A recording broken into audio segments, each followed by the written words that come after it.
Assalamualaikum warahmatullahi wabarakatuh. Pada kesempatan kali ini, kita akan membahas salah satu alat optik, yaitu teropong bintang. Untuk teropong bintang sendiri, dia menggunakan dua lensa ya. Satu lensa objektif, satu lagi lensa okuler.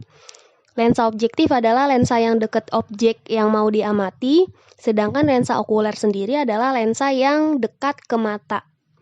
Untuk teropong bintang ini yang akan kita bahas yaitu perbesaran sudut dan panjang teropong bintang. Di sini ada dua kategori, kalian bisa lihat.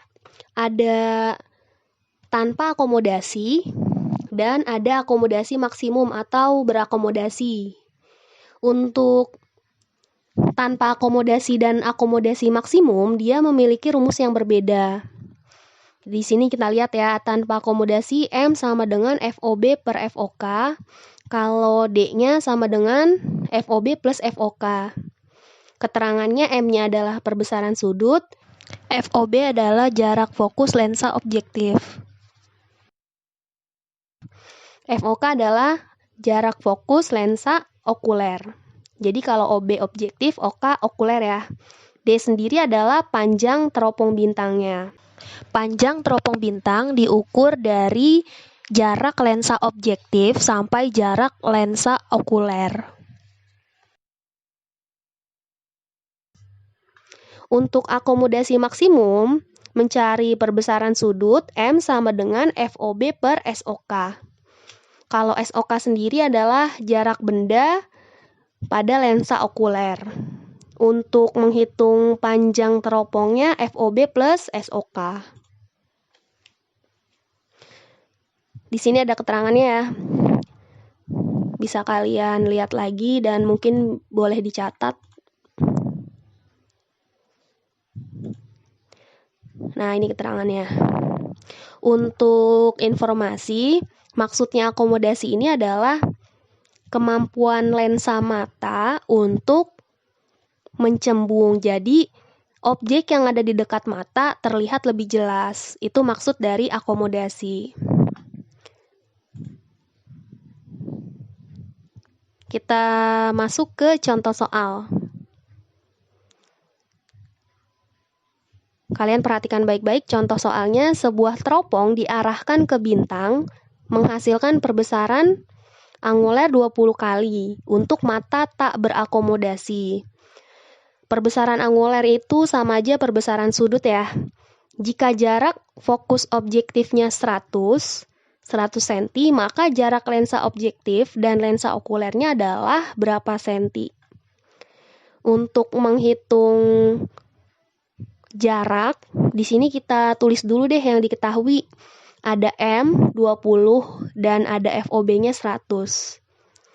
Jarak lensa objektif dan lensa okuler ini maksudnya adalah panjang teropong. Tadi yang sebagaimana dibilang di awal, pengertian panjang teropong adalah panjang antara atau jarak antara lensa objektif sampai lensa okuler. Itu adalah panjang teropong. Berarti di sini kita diarahkan untuk mencari D. Nah, gimana cara nyarinya? Karena di sini matanya tidak berakomodasi, berarti kita pakai rumus yang D sama dengan FOB ditambah FOK. Tapi kita belum punya nih FOK-nya. Cari dulu dari M sama dengan FOB per FOK. M-nya isi 20, FOB-nya isi 100. FOK sama 20 dituker. Tukeran tempat nih. Jadi FOK sama dengan 100 per 20, sehingga kita mendapatkan hasil fokus okulernya yaitu 5 cm. Setelah dapat nih fokus okulernya, kita menuju ke rumus panjang teropong yaitu D. D sama dengan FOB plus FOK, 100 ditambah 5, jadi D-nya 105 cm. Gimana? Lumayan ya? Gampang. Lintasan berkas sinar ketika melalui sistem optik teropong bintang ditunjukkan seperti pada gambar. Jadi ini soalnya berbentuk gambar ya. Kita lihat nanti sekarang deh maksudnya.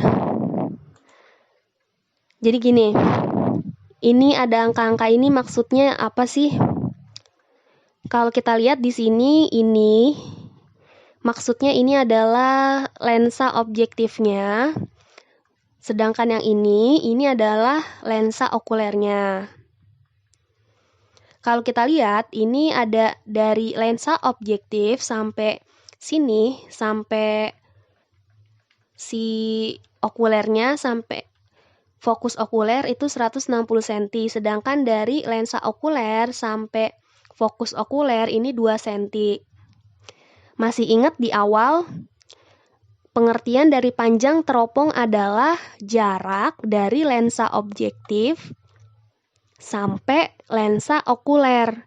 Ini kan lensa objektif, ini lensa okuler. Berarti dari sini sampai sini adalah panjang teropong. Kalau misalnya dari sini sampai sini panjang teropong, artinya panjang teropong itu kan lensa objektif ditambah lensa okuler. Berarti yang 160 cm-nya punya objektif, yang 2 cm-nya punya okuler. Jadi ini masing-masing fokus objektif dan fokus okuler ya. Kita jawab. Jawabannya, bentar, kelewat. M sama dengan FOB per FOK, karena di sini kita menghitung perbesaran bayangan untuk mata tidak berakomodasi. FOB per FOK-nya tadi udah ada ya di gambar. Jadi M sama dengan 160 dibagi 2, hasilnya adalah 80 kali. Untuk soal yang kedua ini mungkin kelihatannya kalau dilihat soalnya ribet, ada gambar juga gitu kan. Tapi ternyata setelah kita jawab, cuma gini doang gitu. Jadi semuanya ternyata gampang ya kalau kalian paham konsepnya. Terus juga semuanya akan gampang kalau kalian paham nih cara-caranya gimana. Untuk materi teropong bintang cukup sampai di sini. Terima kasih sudah menyimak materi ini sampai selesai. Wassalamualaikum warahmatullahi wabarakatuh.